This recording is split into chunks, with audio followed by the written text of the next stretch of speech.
अच्छा, कई बार ऐसा होता है ना कि घर परिवार को संभालते संभालते हम अपने आप को भूल जाते हैं। हमारे सपने, हमारी ख्वाहिशें, हमारी हॉबीज, सब कुछ। यहाँ तक कि कई बार ऐसा भी होता है कि इत्मीनान से बैठकर गर्मा गर्म खाना भी हमारे नसीब में नहीं होता है, क्योंकि सभी के खाने के बाद जब तक हमारी बारी आती है तब तक खाना भी ठंडा हो जाता है। पर इसमें गलती किसकी है? किसी की नहीं। जी हाँ, ये हमारी खुद की गलती है। क्योंकि कभी एक समय हुआ करता था जब हम अपने आप को सबसे ऊपर रखते थे, खुद से प्यार करते थे। और आज प्यार तो सभी से करते हैं सिवाय खुद के। तभी तो ये हालत हो रखी है। तो है एवरीवन, नमस्ते and welcome back to my channel. तो फ्रेंड्स, कैसे हो आप सब? उम्मीद करती हूँ कि आप सब बहुत अच्छे होंगे। तो काफ़ी टाइम तक ना मैंने भी अपनी लाइफ कुछ इस तरीके से जी है, घर परिवार और बहुत सारी जिम्मेदारियों के बीच। मुझे पता ही नहीं चला कितना लंबा टाइम इन सब के बीच निकल गया। और जो टाइम एक बार चला जाता है वो वापस लौटकर कभी नहीं आता। लेकिन वो कहते हैं ना, जब जागो तभी सवेरा। तो हालत कुछ ऐसी ही है। घर और घर की जिम्मेदारियाँ कभी नहीं छूटने वाली है।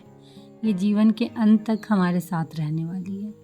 तो जब इनके साथ ही हमें अपनी पूरी लाइफ बितानी है तो क्यों ना थोड़ा सा समय खुद के लिए भी निकाल लें। हाँ जी, थोड़ा सा जीवन जीने का तरीका बदला जाए, थोड़ा सा अपने बारे में सोचिए और अपनी खुशियों के बारे में। और इसी थिंकिंग का ये एक छोटा सा एग्जाम्पल है कि अभी मैंने अपने लिए गर्मा गर्म रोटियां बनाई हैं नाश्ते के लिए, और इसे अभी मैं इत्मीनान से बैठकर खाऊंगी। क्योंकि अगर अपनी लाइफ को एक अच्छी दिशा देना चाहते हैं ना, अपनी लाइफ को चेंज करना चाहते हैं थोड़ा सा, तो सबसे पहले अपने आप को स्वस्थ रखना होगा। तभी आगे के लिए आप अपने एम को डिसाइड कर पाएंगे कि आपको क्या करना है, कैसे करना है, किस तरीके से करना है। तो उसके लिए एक हेल्दी फूड बहुत ज़्यादा ज़रूरी है, और वो भी टाइम से। तो आज मैंने इत्मीनान से बैठकर गर्मा गर्म रोटियां खाई हैं, क्योंकि मुझे याद भी नहीं है आफ्टर मैरिज मैंने कितनी बार अच्छे से बैठकर गर्मा गर्म खाना खाया है। तो चलिए फ्रेंड, नाश्ता हो गया था और अब बारी थी घर के कामों की। तो अभी मुझे सबसे पहले कपड़े डालने हैं धुलने के लिए, लेकिन उससे पहले थोड़ी सी मशीन की भी क्लीनिंग करनी है। क्योंकि कोई भी चीज़ तभी अच्छे से चलती है ना जब बीच बीच में आप उसकी क्लीनिंग करते रहो, उसकी साफ़ सफाई रख रखाव में ध्यान दो। तो हुआ ये था कि लिक्विड डिटर्जेंट ख़त्म हो गया था, और मैंने जो पाउडर वाले डिटर्जेंट आते हैं उसे यूज किया था। और इस तरीके की जो मशीन होती है ना, उसमें एकदम सख्त मनाही होती है कि जो पाउडर वाले डिटर्जेंट है उसे आप यूज करो, क्योंकि वो बहुत हद तक मशीन को नुकसान पहुंचाते हैं। तो मैंने बीच में ना पाउडर डिटर्जेंट ही यूज किया था, लिक्विड डिटर्जेंट ख़त्म हो गए थे। तो बाई चांस कभी ऐसा होता है कि ख़त्म हो गए हैं तो फिर आपके पास कोई ऑप्शन नहीं है, तो वही यूज करना होता है। बट मैंने अभी ले आया है, तो इसीलिए एक बार अच्छे से मशीन को क्लीन कर देनी हूँ। क्योंकि जब मैंने पाउडर डिटर्जेंट यूज किया था ना, तो थोड़े बहुत जो पाउडर हैं डिटर्जेंट के वो इधर उधर गिर गए थे मशीन के ऊपर, तो उसे मैं एक बार अच्छे से क्लीन कर ले रही हूँ। मशीन की क्लीनिंग हो गई थी और अब बारी थी कपड़े लगाने की। तो फटाफट चलिए कपड़े लगा लेती हूँ। और एक बहुत ही अच्छी टिप्स आप लोगों के साथ आज शेयर करने वाली हूँ। अगर आप भी कपड़े डेली धो रहे हो ना, या फिर 2-2 दिन में भी धो रहे हो, और अगर कपड़ों में ज़्यादा जिद्दी दाग हैं, छूटते नहीं हैं अच्छे से, थोड़ी सी आपको दिक्कत हो रही है, तो आप क्या करो ना, जो लिक्विड डिटर्जेंट आप डालो उसके साथ ही ना थोड़ा सा बेकिंग सोडा जो है वो डाल देना। उसके बाद आप देखना कपड़े तो आपके चमक के उठेंगे, साथ ही साथ आपकी वॉशिंग मशीन के अंदर अगर थोड़ी बहुत गंदगी होगी या फिर कचड़ा जमा होगा ना, तो वो भी निकल जाना है। बहुत इफ़ेक्टिव टिप्स है, एक बार आप यूज़ करके ज़रूर देखना। ओके, कपड़े मैंने लगा लिए थे। और जब आप घर के काम करते हो ना, तो आपको सब कुछ पता होता है अपने घर के बारे की, कहाँ क्या घटा हुआ है, कहाँ क्या बढ़ा हुआ है, कहाँ आपको किस चीज़ की ज़रूरत है। तो इसी तरीके से मुझे भी ना 2 स्टोरेज बॉक्सेस चाहिए थे, और अभी पॉसिबल नहीं है कि मैं मार्केट जाकर लेकर आऊँ। तो जो हम हाउसवाइफ होती है ना, बहुत बार बहुत सारा जुगाड़ लगा लेती हैं और अपना काम निकाल लेती हैं, क्योंकि काम तो हमें करना है चाहे जैसे भी करें। पॉसिबल होता तो जाकर मैं स्टोरेज बॉक्सेस ले आती, बट अभी पॉसिबल नहीं है, तो इसीलिए थोड़ा सा जुगाड़ लगाती हूँ, थोड़ा सा दिमाग लगाती हूँ, क्योंकि काम तो मुझे कंप्लीट करना है। तो मैंने जो उस दिन प्लांट लाए थे ना, आर्टिफिशियल प्लांट पॉट, तो उसमें मुझे इस तरीके के थैले मिले थे। पेपर वाले जो थैले होते हैं ना, बैग होती हैं, वो मिले थे। तो ये बहुत यूजफुल होते हैं, इसे आप कई तरीक़ों से यूज कर सकते हो। तो मैं इसे as a storage box use करने वाली हूँ, तो उसी की तैयारियाँ चल रही हैं। तो बहुत ईजी है, बस ऊपर वाला जो हिस्सा था वो मैंने कट कर दिया है और इसे फोल्ड कर दिया है अच्छे से। और जो नीचे का जो हिस्सा है, जो बेस है इसका, उसे मजबूत करने के लिए, क्योंकि ये पेपर के थैले हैं ना, तो अगर आप इसमें कुछ भी ज़्यादा सामान रखोगे ना तो नीचे से फटने का डर रहता है, तो इसलिए इसका बेस मजबूत करना ज़रूरी होता है। तो जो कार्टून आते हैं ना, कार्टून वाले बॉक्सेज, उसका एक साइड का हिस्सा मैंने कट कर लिया था और उसे मैं एज ए बेस इसमें नीचे देने के लिए यूज़ करने वाली हूँ, ताकि जो नीचे वाला हिस्सा है वो थोड़ा सा मजबूत हो जाए, ताकि मैं कुछ भी रखूँ तो फटने का डर ना रहे।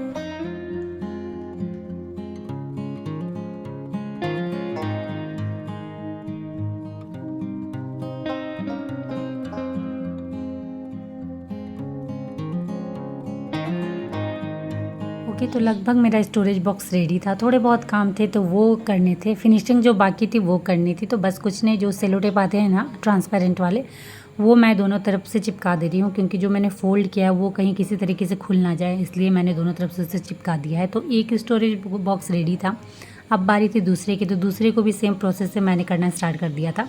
बहुत ईजी वे है, आराम से आप भी कर सकते हो, अपने घर में बहुत यूजफुल होते हैं।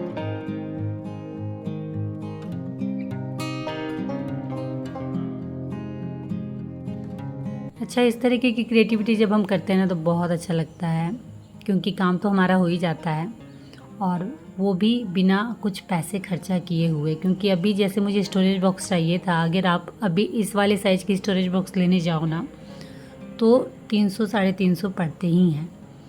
तो अगर मैं 2 लेती तो 600-700 तो आराम से निकल जाने थे। तो वो पैसा मेरा बच गया, उसे मैं कहीं अच्छी जगह इन्वेस्ट करूँगी। और इस थैले से मैंने बहुत अच्छे से 2 स्टोरेज बॉक्स निकाल लिए हैं, जो काफ़ी यूजफुल होने वाले हैं, और जिस चीज़ के लिए मैंने इन्हें बनाया है वो इसमें बहुत अच्छे से आ जाने वाली है। तो फाइनली जो दोनों स्टोरेज बॉक्स थे मेरे, वो रेडी हो चुके हैं, आप देख सकते हो।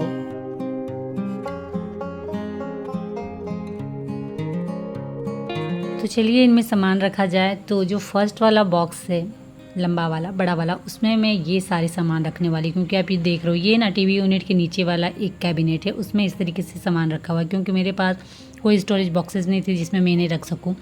और प्रॉब्लम ये है ना कि ये जितने भी आप प्लास्टिक देख रहे हो ना या थैले देख रहे हो, उसमें सब में अलग अलग चीज़ें हैं। किसी में इलेक्ट्रिक का जब काम हुआ था तो उसके थोड़े बहुत सामान बच गए थे, तो वो हैं। किसी में कारपेंट्री का जब वर्क हुआ था तो उसकी थोड़ी बहुत काटियाँ बच गई थी, तो वो है। किसी में जो पर्दे के पहले रिंग्स आते थे ना राउंड वाले, वो हैं। तो इस तरीके करके कुछ कुछ सामान है, तो इन्हें मुझे ऐसे ही रखना है थैले में, क्योंकि सारी प्लास्टिक में अलग अलग सामान है। जब भी जिस चीज़ का ज़रूरत होता है, पता है मुझे किस में क्या है, तो मैं वहाँ से निकाल लेती हूँ। लेकिन ये ऐसे ही पड़े हुए थे। स्टोरेज बॉक्स में रहने से क्या होता है ना कि थोड़ा बहुत स्पेस आपको और एक्स्ट्रा मिल जाता है, और देखने में अच्छा लगता है, साफ़ सुथरा। आप ऐसे रखोगे ना तो वो कबाड़ ही लगता है, जो कि लग रहा था। तो बस ये सेट हो गया है, और ये देखिए कितना अच्छा लग रहा है। और थोड़ा बहुत किनारे में स्पेस भी बचा है, ताकि मैं वहाँ कुछ और भी सामान रख सकती हूँ। तो इस तरीके के जुगाड़ और दिमाग लगा के ना आप अपने बहुत सारे घर के काम आराम से इजी वे में कर सकते हो। तो एक स्टोरेज बॉक्स का तो मैंने बहुत अच्छे से यूज कर लिया, और अब बारी है दूसरे की, जो कि उससे थोड़ा सा साइज़ में छोटा है। तो इसे मैं यूज करने वाली हूँ अपने जितने भी स्टॉल है मेरे, या थोड़े बहुत जो दुपट्टे हैं उसे रखने के लिए।